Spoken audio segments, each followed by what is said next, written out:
Yesterday was May 10th, the most awaited May 10th of all time for loan officers. Lenders who couldn't tell you what PCE or CPI even stands for have been holding their breath, waiting anxiously for that day. Waiting anxiously actually doesn't even properly describe it. The hope within our industry was that on May 10th, money was going to start raining from the sky. There's a very well-known economic expert in our space, Barry Habib, and every morning he translates the market for all of us. The latest economic news, the 10-year treasury, the inverted or diverted or subverted yield curve, and he explains it all, which is kind of a tough job because you may not know this, but loan officers aren't required to have any sort of degree in finance or economics. I'm actually not sure if we're required to have graduated high school to do this job. So this guy has his work cut out for him in explaining these complex things to a very wide audience. So why was it the most important day of the year? He's been telling us to circle May 10th because this CPI report would finally show major progress on inflation, which would translate into major improvement in interest rates. If you've been following the inflation readings, then you know that we've seen progress this year. It's just been slow. It's been modest improvement on inflation readings. Any sort of improvement is good. The thing is that it just didn't feel in line with the aggressive, speedy rate hikes that the Fed has been taking to curb inflation. You know, jacking interest rates to the highest level they've been since August of 2007 felt like it should have had more of a dent because it's been painful. And so we were hoping that inflation would curb quicker. There was also some speculation on why inflation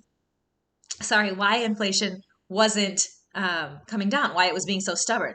And a lot of it had to do with how long quantitative easing has been going on, because the Fed has in fact been pumping the economy with sugar, artificially stimulating it since well before the pandemic, really since the Great Recession. And then during the pandemic, they really, got after it and dropped the Fed funds rate all the way to zero, held it there for a long time, and to put icing on an already very sweet cake, they started passing out stimulus checks. So that is a lot of the Fed playing an active role in what's supposed to be a hands-off market. Then there's the other American way. Even as cost of goods went up, Americans didn't stop spending. They just started swiping. Consumer debt accelerated at an unseen pace. So it took a while for the catching to spend up with the higher cost because credit cards had to be maxed out first before we'd see people stop spending.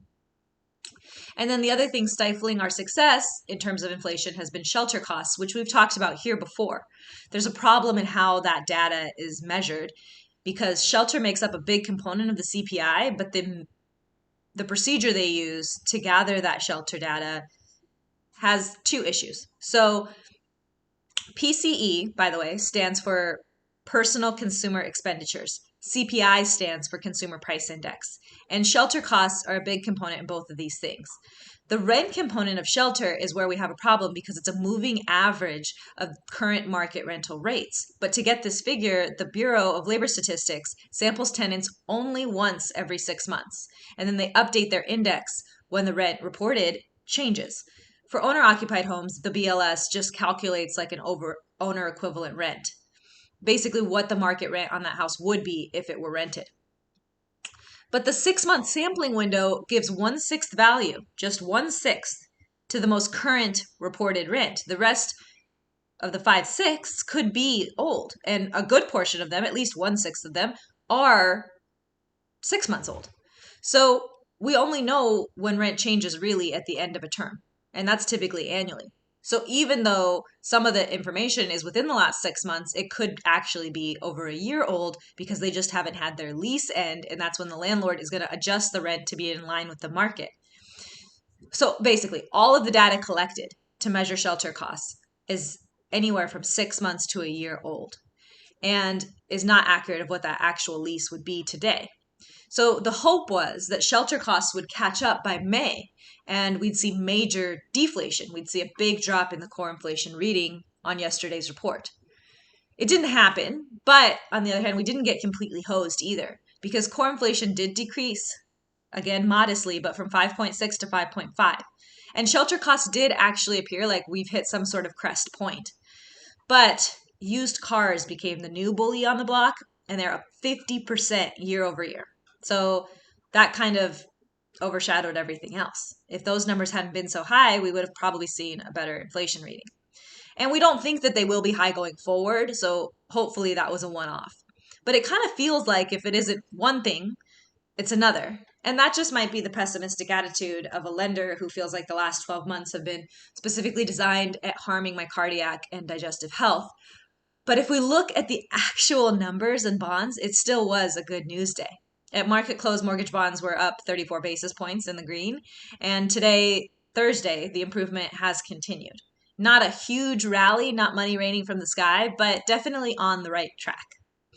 I read articles actually that we might see rates in the mid fives this summer. I also read that the Fed futures market is already building in at 100% that the Fed will do a rate cut this year.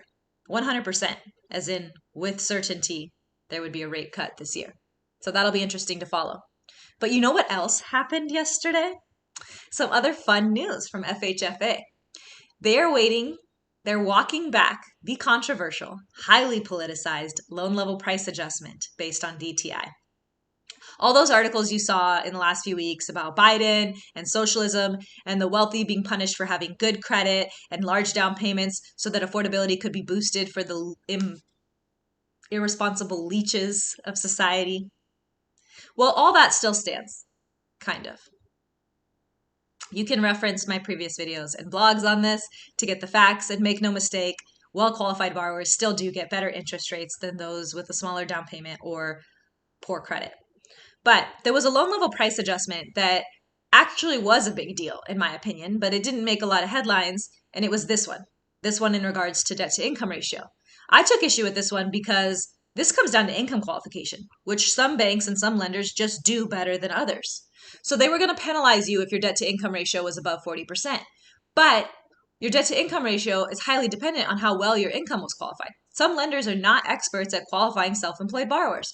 They don't specialize in knowing which deductions can be added back in and how to follow the money from a personal return through a 1065 and what gets carried over and depreciation and on and on. Not all lenders specialize in self-employed borrowers. Other lenders, on the other hand, are very conservative when it comes to letting you use overtime or bonus income or commission. So they don't give you as much credit. So all of that impacts your debt to income ratio, which would, following this loan level price adjustment going into effect, have a direct impact on you having a worse interest rate if your DTI was above 40%. I had tried to raise awareness on this, but because I thought it was really important, right? Because you guys should make sure that your buyers are working with a lender who's very good at income qualification. But it wasn't the sexiest piece of all the controversy, so I didn't gain a lot of traction in getting people to talk about that part, which is fine, because just like that, it's done. Walked back. Over. What a joke. A fun little prank they played on all of us. On to the next curveball they decided to throw our way. I'm fine with all of it. I'm here to play the game. And I'm also in my pajamas. In case you've been wondering this whole video, I do want you to not debate about that the rest of the day. I'm in my pajamas.